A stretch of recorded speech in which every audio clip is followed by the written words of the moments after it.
घटना सुनाई उन्होंने। बोले एक काशी के विद्वान थे, पंक्ति पावन ब्राह्मण थे, बड़े सदाचारी कर्मकांडी ब्राह्मण। वे जगन्नाथपुरी गए तो वे तो किसी का छुआ पानी नहीं पीते थे। अरे बोले नहीं, हम तो ऐसे ही जगन्नाथ जी का दर्शन हो गया, हम प्रसाद नहीं लेंगे। तो उनके परिवार के लोगों ने प्रसाद लिया, उन्होंने प्रसाद नहीं लिया। क्यों? बोले ये हम खाएंगे तो भ्रष्ट हो जाएंगे। वे लौट के आए तो गुरुजी कहते उस समय हम विद्यार्थी थे, पढ़ते थे। वे लौट के जब वाराणसी आए तो उनको लकवा हो गया, हाथ पैर मुख सब टेढ़ा हो गया। बड़े विद्वान थे। तो आखिर विद्वान थे, वे इस बात को समझ गए कि प्रसाद का जगन्नाथ जी का तिरस्कार जो हमने किया, उसी के अपराध से ये हमारी दशा भई है। अब वो ऐसे हो गए कि बोलने में भी समर्थ नहीं। बहुत इलाज हुआ वैद्यों का, लेकिन वे बिल्कुल ठीक नहीं हुए। 19-20 भी फर्क नहीं पड़ा। तो उन्होंने लड़खड़ाती जबान से कहा, पूरी ले चलो, पूरी पूरी ले चलो, पूरी। लोग समझ गए, बार बार यही डर लगा, पूरी पूरी पूरी पूरी ले चलो। उनको फिर से जगन्नाथपुरी लेके आए। तो जगन्नाथपुरी लेके आए तो उन्होंने इशारा किया कि मंदिर ले चलो। मंदिर में जहां दर्शन करके आए और आनंद बाजार में जहां झाड़ करके नालियों में प्रसाद के कण पड़े थे, उनको वे लोट लोट करके चाटने लगे। वे काशी के विद्वान, गुरुजी कहते लोट लोट करके महाप्रसाद के कण जिह्वा से चाटने लगे। और ऐसा चमत्कार हुआ कि प्रसाद के कण चाटते ही उनका लकवा खत्म हो गया, बिल्कुल स्वस्थ हो गए, पैदल चल करके जहां ठहरे थे वहां। ये महाप्रसाद की कहते थे, महाप्रसाद की ऐसी ही महिमा है। और देखिए, पुरी की महिमा तो है ही है। पुरी में लक्ष्मी जी ने वरदान मांगा है कि यहाँ महाप्रसाद का ही आदर हो, दूसरा कोई व्रत उपवास कुछ भी न हो। वहां आज भी एकादशी के दिन भी महाप्रसाद का भात का भोग लगता है, तो खूब लोग पाते हैं। पीछे मंदिर के एकादशी हाथ जोड़े खड़ी है, वो भी प्रसाद लेती है। तो केवल पुरी में भगवत प्रसाद की महिमा नहीं है, पुरी में तो प्रसाद की महिमा है ही है। वस्तुतः भगवान में भेद नहीं है। भगवान का जहां कहीं प्रसाद है उसकी महिमा पुरी के समान ही है।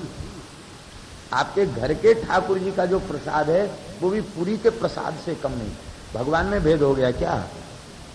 अरे ठाकुर जी तो एक हैं, चाहे घर में बैठे हैं, चाहे पुरी में बैठे हैं, चाहे मंदिर में बैठे हैं, ठाकुर जी में तो फर्क नहीं आ गया। ठाकुर जी वही है, ये ठाकुर जी का प्रसाद है। इसलिए प्रसाद को भी बड़ी श्रद्धा से एक एक कण न जाए। और प्रसाद की ऐसी महिमा है, जगन्नाथ जी का प्रसाद कोई भी आसन पर बैठ कर नहीं पाएगा। राजा हो चाहे रंक, जगत गुरु हो कोई हो, आसन पर बैठकर प्रसाद नहीं, पृथ्वी पर बैठकर प्रसाद ले। प्रसाद के सामने हम आसन लगा के बैठेंगे? पृथ्वी पर बैठ के, रज में बैठ के सब प्रसाद ले। वहां ऐसा नियम है। और ऐसा ही नियम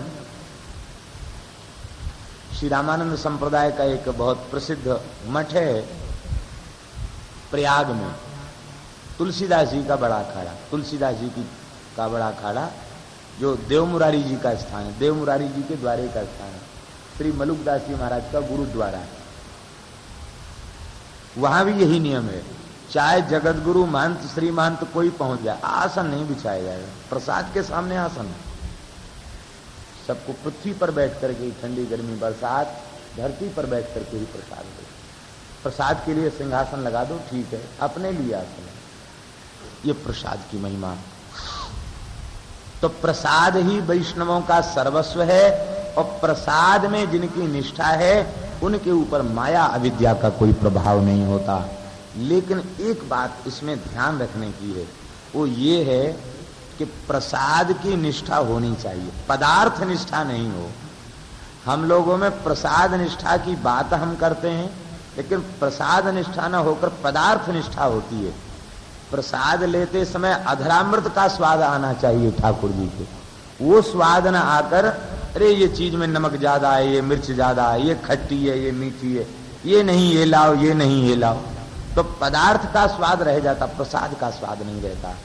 प्रसाद का स्वाद आवे उसका एक ही उपाय है, नाम का आश्रय लो, संत का आश्रय, भगवान का आश्रय। भगवान ही कृपा करेंगे तब प्रसाद का रस मिलेगा। और जिस दिन प्रसाद का रस मिल जाएगा उस दिन मुक्त हो जाओगे, फिर कुछ करने की जरूरत नहीं है, वो जीवन मुक्त हो जाएगा। प्रसाद की ऐसी महिमा है। देवताओं की लक्ष्मी श्रीहीन हो गई, अब तो देवता अत्यंत व्याकुल हो गए, भगवान की शरण में गए। भगवान ने कहा कोई बात नहीं, समुद्र मंथन करो। बलि से सहयोग मांगा, भगवान की आज्ञा मानकर बलि ने सहयोग प्रदान किया। मंदराचल की मथानी बनाई गई, इसको उखाड़ना नहीं मुश्किल था। अजित भगवान ने इसे उखाड़ करके गरुड़ की पीठ पर विराजमान किया, क्षीर सिंधु के मध्य में से विराजमान कर दिया गया।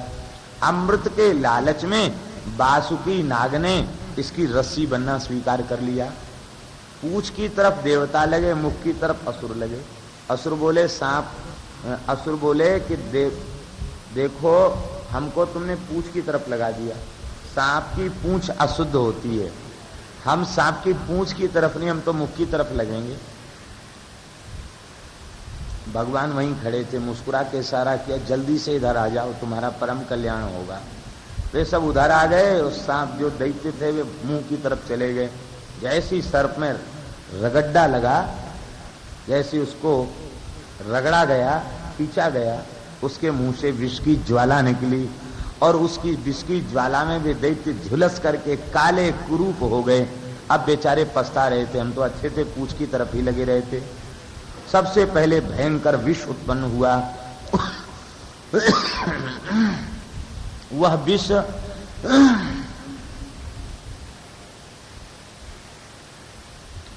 उस विष को भगवान शंकर के निकट ले गए और भगवान शंकर ने विष का पान कर लिया। रा कह करके मुंह खोला, मां कह करके मुख को बंद कर लिया। भगवान के नाम की महिमा से विष उनके ऊपर प्रभावी नहीं हुआ। नाम प्रभाव जान शिव नीको, कालकूट फल दीन अमी को, यच्चकार गले नीलम तच्च साधोर विभूषणम। उनका कंठ का जो विष था वह नीला नीला चिन्ह, ऐसे लगता था मानो कर्पूर गौर के समान भगवान शिव ने अपने कंठ में नीलमणि धारण कर रखी हो। बोलो नीलकंठ भगवान की। इसके बाद फिर समुद्र मंथन हुआ। इधर इसके पूर्व घटना घटी, वो मदराचल नीचे जाने लग गया।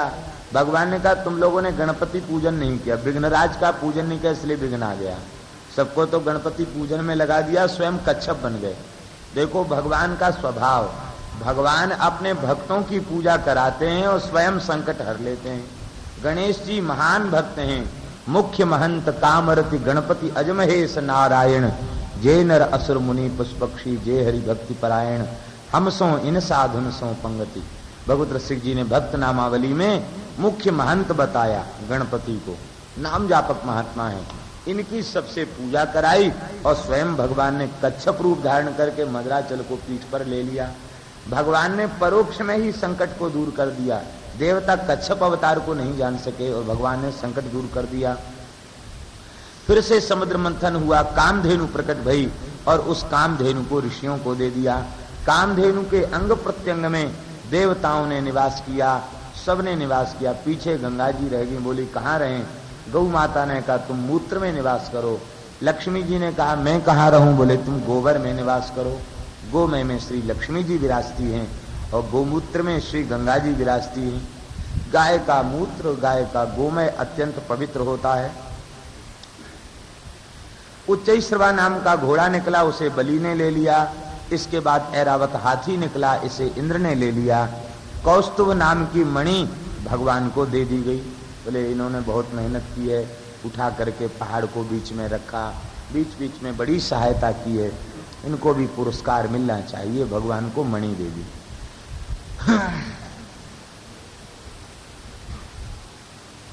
इसके बाद हजारों अप्सराएं प्रकट हुई, सबको नंदनवन भेज दिया। पारिजात प्रकट हुआ, कल्प वृक्ष, कहा तुम भी स्वर्ग में चले जाओ। जिसका स्वर्ग पर अधिकार होगा वो भोगेगा। इसके बाद साक्षात भगवती लक्ष्मी प्रकट हुई। ततश्चाविर्भूत साक्षात श्री रमा भगवत परा रंजयंती दिशा कांत्या विद्युत सौदामिनी यथा। लक्ष्मी जी को सबने चाहा, लेकिन लक्ष्मी जी ने किसी को नहीं चाहा। परम निष्काम भगवान के कंठ में माला धारण करा दी। भगवान ने कहा हमको ही कौन क्यों चुना? बोले सब में कोई ना कोई दोष है, आप में दोष नहीं है, आप गुणों के समुद्र हैं, इसलिए आपको चुना। और महाराज माला पहनाने के बाद संतों का एक भाव है कि लक्ष्मी जी बोली महाराज नाराज मत होना, एक दोष आप में भी है। क्या? ये सब हमको चाहते हैं, लेकिन आप इतने बड़े निष्काम हो कि आप हमको भी नहीं चाहते हो।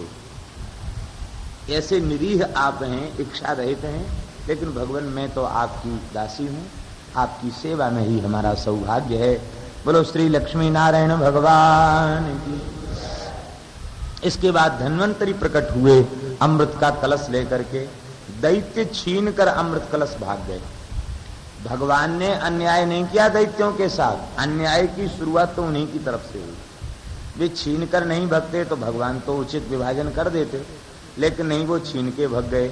देवता भगवान की शरण में चले गए और वे दैत्य भी अमृत पी नहीं सके। उनमें एकता होती, पंक्ति बना के बैठ जाते तो अपने आप ही बांट लेते, लेकिन नहीं, वे एक दूसरे से कलश छीन रहे थे और कह रहे थे अहम पूर्वम नत्वम नत्वम अहम अहम। तू कैसे पिएगा? मैं पीऊंगा। अरे तू नहीं पी सकता, मेरा अधिकार है। तेरा अधिकार नहीं है, मेरा अधिकार है। ये झगड़े में पड़े रह गए। देवता उदास हो गए, भगवान की शरण में गए। भगवान अपने शरणागतों पर कितना प्रेम करते हैं, वे देवताओं की रक्षा के लिए मोहिनी बन गए। संसार में कोई ऐसा है जो अपने प्रेमी की रक्षा के लिए स्त्री बन जाए? प्रतिष्ठित व्यक्ति स्त्री नहीं बन सकता, लेकिन भगवान से ज्यादा प्रतिष्ठित कौन होगा? वे भगवान स्त्री बन करके, मोहिनी बन करके आ गए। भगवान के श्रृंगार का वर्णन कौन कर सकता है? वे त्रिभुवन मोहन है, और वे जब संकल्प पूर्वक मोहिनी बन जाएं तब इनकी सुंदरता को कौन कह सकता? वृंदावन के रासलीला वाले कहते हैं कि नंद के लाल यदि तुम होते लली तो गरे कट जाते करोड़न के। जब तुम लाला हो तब तो ये हालत है कि सारी दुनिया पागल है, तो तुम कहीं लाली होते तो हजारों युद्ध तुम्हारे लिए ही लड़े गए होते, राजाओं में बड़ा भारी खून खच्चर होता। इतने सुंदर हैं श्री ठाकुर जी, इनके मोहिनी रूप का वर्णन कौन कर सकता है? देवता तो ध्यान में थे और दैत्यों का झगड़ा खत्म हो गया। बोले अरे ये अमृत तो बेकार है, सच्चा अमृत तो यही देवी है। पहुंच गए, बोले देखो हम कश्यप जी के बेटा हैं, इस अमृत के लिए झगड़ रहे हैं, आप विभाजन कर दो। भगवान बोले कथम कश्यप दायादा पुंशल्यामयी संगता। अपना परिचय दे रहे हो कि हम कश्यप ऋषि की संतान हैं, और एक पुंशली पर विश्वास कर रहे हो जिसका पता नहीं क्या नाम, कौन सा गोत्र, कौन सा खानदान, क्यों आई है, क्या प्रयोजन है, जिसके बारे में सब कुछ अज्ञात हो, उसके ऊपर विश्वास करते हो। दैत्य बोले तुम कुछ भी करो हमारे साथ, हम तो प्रसन्न हैं और पूरा विश्वास है हमें। और विश्वास है तो कोई बात नहीं, झगड़ा मत करो, दोनों ने परिश्रम किया है, दोनों पंक्तिबद्ध होकर अलग अलग बैठ जाओ। देवताओं की पंक्ति अलग, दैत्यों की पंक्ति अलग लग गई। भगवान सबको ही पिला दे तो भगवान का क्या घाटा था? लेकिन दैत्यों ने ही गड़बड़ी की। भगवान बड़ी विचित्र लीला रच रहे थे, अमृत पान करा रहे थे देवताओं को, देख नहीं रहे थे उनकी ओर, देख रहे थे दैत्यों की ओर, तिरछी चितवन से देख रहे थे, बार बार देख देख कर मुस्कुरा देते। वे दैत्य कहते थे देखो धन्य है ये मोहिनी देवी, ये जो है भले ही देवताओं को पहले अमृत पिला रही है, लेकिन इसका प्रेम बिल्कुल भी देवताओं में नहीं है, इसका परिपूर्ण प्रेम हमारे प्रति है। तभी तो ये देवताओं से नजर भी नहीं मिला रही, हमारी ओर देख रही है। और कोई कोई दैत्य तो सोच रहे थे कि देखो भाई चिंता मत करो, ऊपर का पतला पतला अमृत पिला देगी देवताओं को, नीचा का जमा हुआ बढ़िया अच्छा जो प्योर गाढ़ा माल है वो अच्छा वाला अमृत हमको पिलाएगी। सिंहिका का पुत्र राहु बैठा था, वो बोला कि न गाढ़ा न पतला, ये तो सबसे ही हाथ धोकर हम बैठ जाएंगे। वो तुरंत सूर्य चंद्रमा के बीच में देवता बन के बैठ गया। भगवान सहज सर्वज्ञ हैं। भगवान को कुछ सोच करके सर्वज्ञता प्राप्त करनी हो ऐसा नहीं है। अनंत अनंत जीवों के अनंत अनंत भूत भविष्यत काल वर्तमान काल के अनंत अनंत संचित क्रियमाण प्रारब्ध कर्मों को भगवान एक साथ जानते हैं। ऐसी अचिंत्य सर्वज्ञता भगवान में है। भगवान जानते थे ये देवता नहीं, ये राहु है, लेकिन भगवान ने विचार किया कि शास्त्र की विधि है पंक्ति भेद नहीं करना चाहिए।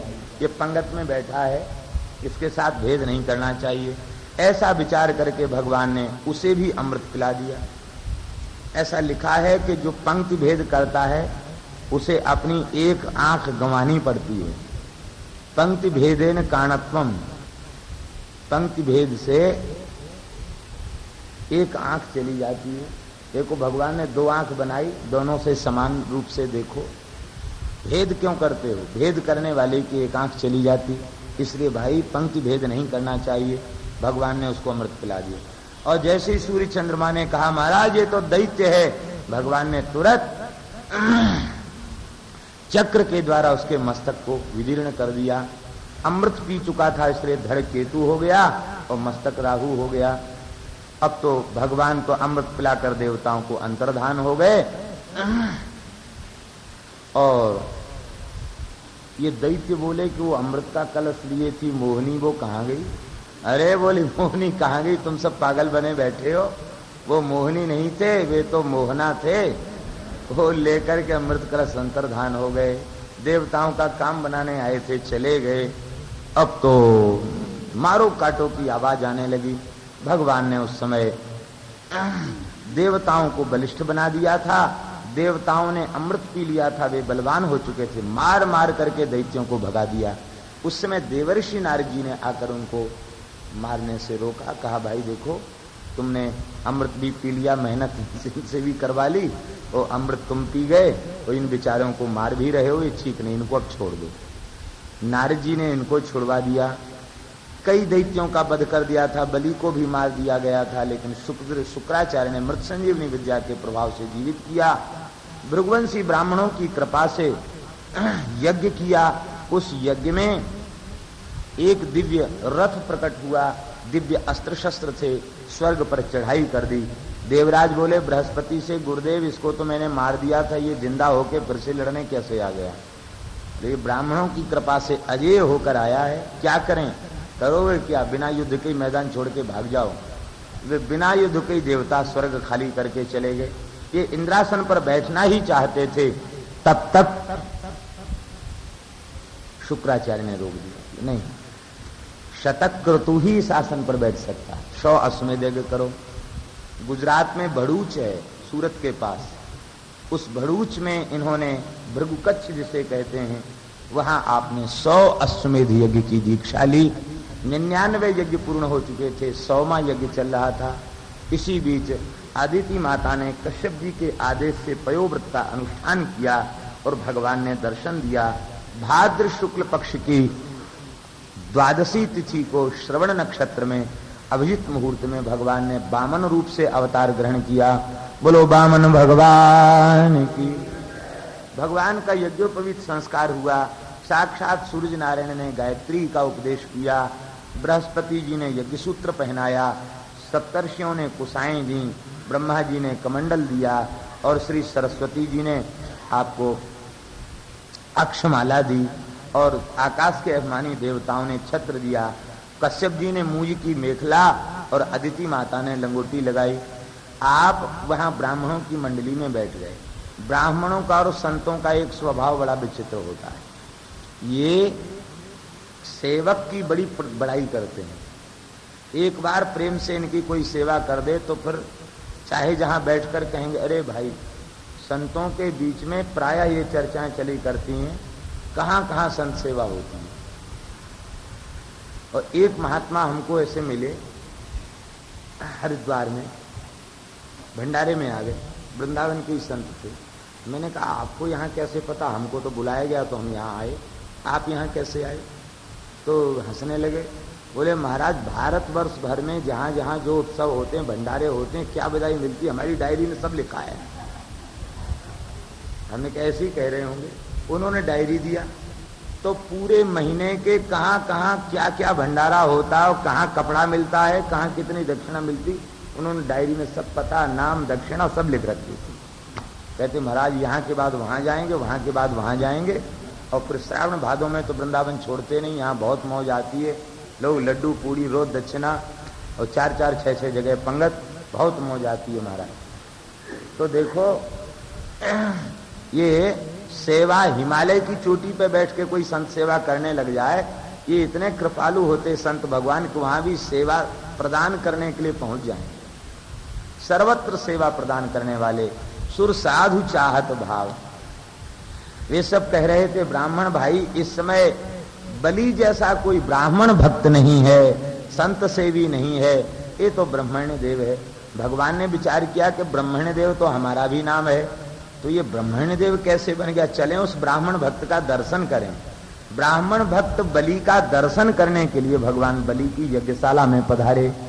बलि ने भगवान के चरणों का प्रक्षालन किया, स्तुति किया, आज हमारी तपस्या पूर्ण हो गई, आप कुछ लेने पधारे हैं, क्या चाहिए? बोले महाराज कुछ नहीं चाहिए, बस पदानि तीर्ण दैत्येंद्र सम्मितानि पदाम, अपने पैर के नाप से केवल 3 पग पृथ्वी चाहिए। बलि हंसने लग गया। बोले आपने बातें तो ऐसी बताई कि लगता था इतिहास का बड़ा ज्ञान हो। हिरण्यकशिपु, हिरण्याक्ष, हमारे पिता, दादा, परदादा, सबके वंशावली का वर्णन कर दिया, और मांगने में आपने चूक कर दी। भगवान बोले हम संतोषी ब्राह्मण हैं, हमको तो इतना ही बहुत है। जैसे ही बोले वांछाता प्रतिगृह्यताम, आपकी जैसी इच्छा हो। शुक्राचार्य जी आ गए। जानते हो ये कौन है? कहती आज हमारे पितर तृप्त हो गए, ये मूर्तिमान ब्राह्मणों का ब्रह्म तेज आ गया, हमारा कुल पवित्र हो। अरे बोले साधारण ब्राह्मण नहीं है, एष वैरोचने साक्षात भगवान विष्णुरव्ययः कश्यपा ददतिर्जातो देवानाम कार्य साधका। ये कश्यप जी के घर में अदिति माता के गर्भ से उत्पन्न हुए हैं, देवताओं का काम बनाने आए। अच्छा, यह सुनकर के बलि बोले कि भगवान अब तक केवल ब्राह्मण मानकर देने में श्रद्धा की, लेकिन आपने परिचय करा दिया कि ये भगवान है, अब हमारी श्रद्धा और अधिक बढ़ गई है। मैं प्रत्याख्यान नहीं करूंगा। गुरु के गुरुत्व की सफलता इसी में है कि वो भगवान की प्राप्ति कराते हैं, इसलिए गुरु तत्व की महिमा है। आज आपका गुरुत्व चरितार्थ हो गया। आज साक्षात भगवान यज्ञ में पधारे, यज्ञेश्वर भगवान यज्ञ में साक्षात आ जाएं, ब्राह्मण बन के आ जाएं, प्रतिग्रह लेने आ जाएं, इससे बड़ा सौभाग्य और क्या होगा। बड़ा ज्ञानी बनता है। देख, स्त्री सुनर्म विवाहे च वृत्यर्थे प्राण संकटे गो ब्राह्मणार्थे हिंसायाम नानृतम स्याजुगुप्सितम। इतने अंशों में झूठ अधिक निंदित नहीं है। इसका तात्पर्य है कि निंदित नहीं है, इसका मतलब प्रशंसनीय भी नहीं है। झूठ नहीं ही बोलना चाहिए। इन स्थलों में केवल 2 स्थल ऐसे हैं जहां झूठ बोलना धर्म है, गाय और ब्राह्मण की रक्षा। बाकी विषयों में तो सत्य का ही पालन करना चाहिए। सबसे पहला है स्त्रीषु, स्त्रियों से झूठ बोलने में शुक्राचार्य कहते हैं हानि नहीं है। अरे भाई, स्त्रियों से बेचारियों से झूठ क्यों बोलो? झूठ बोलने का मतलब है कि गृहिणी नाराज हो गई, कहती जब तक स्वर्ण का हार नहीं मिलेगा तब तक जल ग्रहण नहीं करूंगी। अब पतिदेव बेचारे कर्ज में डूबे हैं, सोने का हार नहीं बना सकते, तो क्या करें? वो कहें कि बस अभी अभी सुनार के पास आर्डर दे के आया हूं, अब इतने जल्दी तो बनेगा नहीं, 4-6 दिन तो लग जाएंगे, बढ़िया हार बनेगा, ऐसा करो, भोजन कर लो। तो घर में शांति स्थापित कर लेता है, तो इसमें क्या हानि है? भाई बात तो ठीक है, लेकिन 1 बार 2 बार झूठ बोलकर जिसे ठग लिया जाएगा वो फिर विश्वास करेगा? वो कहेगा अरे ये तो झूठा ही है, जब देखो तब झूठ बोलता है। इसलिए स्त्रियों से भी झूठ बोलने की आवश्यकता है। नर्म हास परिहास में झूठ बोलना। सज्जन पुरुष तो हंसी किसी से करते नहीं। संत कहते हैं कि रोगों की जड़ खांसी और लड़ाई की जड़ हंसी। कलह की जड़ हंसी है, हंसी हंसी में महाभारत हो गया, इसलिए हंसी नहीं करना चाहिए।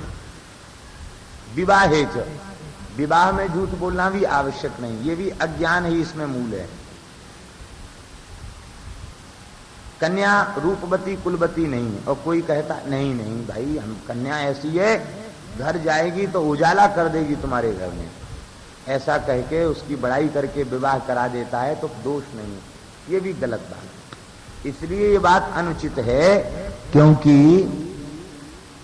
जिस कन्या का जहां पाणी ग्रहण निश्चित है वहीं होगा। झूठ बोलकर तुमने झूठ बोलने का पाप कमाया। झूठ बोलकर विवाह में भी झूठ बोलने की आवश्यकता नहीं। प्राण संकट में आ जाए तो भी झूठ बोलने की जरूरत नहीं, क्योंकि सत्य की रक्षा करता हुआ प्राण त्याग करेगा तो सत्यलोक जाएगा। झूठ बोलकर प्राण बचाएगा, कब तक बचाएगा? मरेगा नहीं क्या? मरेगा तो जरूर। इसलिए प्राण संकट में आ जाए तो भी असत्य भाषण नहीं करना चाहिए, निष्ठा पूर्वक सत्य का पालन। हाँ, गाय और ब्राह्मण इनकी रक्षा यदि झूठ बोलने से हो रही हो तो झूठ बोलना ही धर्म है। बड़ा ज्ञानी बनता है, दरिद्र श्रीहीन हो जा, स्वीकार कर लिया, लेकिन भगवान से विमुख होना स्वीकार नहीं किया। जाके प्रिय न राम वैदेही तजिए ताहि कोटि बैरी सम यद्यपि परम सम। तजो पिता प्रहलाद विभीषण बंधु भरत महतारी बलि गुरु तजो कंत ब्रज बनी तन भई मुद मंगलकारी जाके प्रिय न राम वैदेही। गुरु को छोड़ दिया, पाप नहीं लगा। हमारे यहाँ संतों में कहावत है, गुरु वही जो हरि ही मिलावे, गुरु वही जो विपिन बसावे, और गुरु वही जो संत सेवावे, इन करनी बिन गुरु न कहावे। ये तीन काम नहीं करे तो वो गुरु गुरु नहीं। वृंदावन वास करा दे, संतों की सेवा में लगा दे, और श्री ठाकुर जी से मिला दे, वही गुरु गुरु है। बोलो भक्तवत्सल भगवान। जैसे ही संकल्प का जल भगवान के हाथ में गया, भगवान बामन से विराट हो, एक पग में सारी पृथ्वी को नाप लिया, दूसरा पग ब्रह्मलोक तक पहुंच गया, ब्रह्मा जी के लोक को प्रकाशित कर दिया। भगवान के चरण कमल का पूजन ब्रह्मा जी ने किया, चरणांगुष्ठ का प्रक्षालन किया है, यही भगवती गंगा जी हैं। बोलो गंगा मैया की। भगवान के विराट रूप की प्रदक्षिणा 48 मिनट के भीतर जामवंत जी महाराज ने नगाड़ा बजाते हुए 7 परिक्रमाएं की, विराट रूप की। ऐसा इनमें बल था। और इसके बाद भगवान ने कहा कि अब बताओ तीसरा पग कहाँ रखें? आपने कहा पदम तृतीयम कुरु शीर्षन में नयम, मेरे मस्तक पर चरण पधराइए। भगवान ने मस्तक पर चरण पधराया है। विंध्यावली से पूछा, तुम्हारे पति को मैंने बांध दिया। विंध्यावली बोली, क्रीडार्थ मात्मन इदम त्रिजगत कृतंते स्वाम्यम तत्र कुधियो पर ईश कुरियु। आप सबके कर्ता मालिक, आपको इसने भिखारी मान लिया, खुद दाता बन बैठा। आपने खेलने के लिए जगत बनाया, आप खिलाड़ी हो, हम सब कठपुतली के समान हैं। आपकी स्वतंत्रता है, आप तो बड़ी कृपा कर रहे हैं। प्रहलाद जी ने इससे पूछा, प्रहलाद जी ने कहा कि भगवान सबसे ज्यादा कृपा हमारे ऊपर भई थी। जन्मेर पिता शिरसि पद्म कर प्रसाद, कर कमल मेरे मस्तक पर पधराया था, और मेरे पोता के ऊपर हमसे ज्यादा कृपा थी। मेरे मस्तक पर कर कमल और मेरे पोता के मस्तक पर चरण कमल पधराया, इसलिए भगवान आपने बड़ी कृपा की। ऐसी कृपा तो आप असुरों पर ही करते, देवताओं पर ऐसी कृपा कहाँ करते। भगवान ने सुतल लोक बलि को भेज दिया और कहा, श्री प्रहलाद जी आप भी वहीं चलिए, वहीं खूब सत्संग होगा। पूज्य पंडित श्री भक्तमाली जी महाराज ऐसा भाव देते थे। पूज्य श्री महाराज जी के मुख से भी सुना कि वहां सुतल लोक में भगवान द्वारपाल बन के खड़े हैं, तो महल के आगे गोख बनी रहती ना, 2 बैठने की जगह। बिहारी जी में देखो, राधा वल्लभ जी में बैठे, सब मंदिरों में प्राय 2 गोख बनी रहती बैठने की। तो एक तरफ तो ठाकुर जी बैठे हैं छड़ी लेके, अब प्रहलाद जी का मन कैसे लगे, तो दूसरी तरफ गोख में प्रहलाद जी बैठ जाते, और उन दोनों में भक्त और भगवान में भक्तमाल की कथा होती। ये पंडित जी का बात, क्योंकि भक्त चरित्र के श्रोता भक्त भी हैं और भक्त चरित्र के श्रोता भगवान है। मुख्य श्रोता तो ठाकुर जी हैं भक्त चरित्र के, तो कभी किसी संत की चर्चा प्रहलाद जी सुनाते, तो कभी ठाकुर जी किसी भक्त का चरित्र सुनाते। दोनों में भक्तमाल का सत्संग होता तो अब बेचारी बलि क्या करें वहां भीतर बैठे बैठे कर, वो भी आके दोनों के चरणों में बैठ जाते और भक्तमाल की कथा का आनंद लेते। बोलो वृंदावन बिहारी लाल की, भक्तवत्सल भगवान। द्रविड़ देश के राजा सत्यव्रत मनु वे कृतमाला नदी में तप कर रहे थे। अंजलि में मछली आ गई और आपने मछली को छोड़ दिया। पृथुदे ही पदम मह्यम यत्वा हम शरणंगता, मत्स्य ने प्रार्थना की। देखो भगवान ने भक्त की शरण में जाने की पद्धति बताई। भगवान सर्वेश्वर होते हुए भी भगवान मछली बन गए। और यत्वा हम शरणम गता, अपने को स्त्री कहा, गता माने अबला बन गए भगवान, अबला अपने को कहा भगवान ने। और इसके बाद कहा अभय पद दो, और भगवान बढ़ते बढ़ते विराट हो गए, फिर भी भगवान ने कहा कि हमारी रक्षा करो, हमें अभय पद दो। ऐसे ही दीन बनकर गुरुजनों की शरण में आना चाहिए और उनकी कृपा से चाहे जितना बड़ा सिद्ध हो जाए, अपनी भाषा को संतों के समक्ष बदलना नहीं चाहिए, सदा उनका दास बन करके ही रहना चाहिए। अहंकार का लेश वाणी में नहीं होना चाहिए, यही इसका भाव है। इसलिए मीन भगवान ने संत की शरणागति ली, इसलिए नाभाजी ने सबसे पहले 24 अवतारों में मीन को गुनाया। जय जय मीन बराह कुमठ नर हृदय बामन। भक्तों की शरण में जो जाएं, भक्तों की जो भक्ति करें, वही भगवान श्रेष्ठ हैं। भगवान ने ब्रह्मा जी की रात्रि पर्यंत प्रलय के जल में नौका में सबको बिठा करके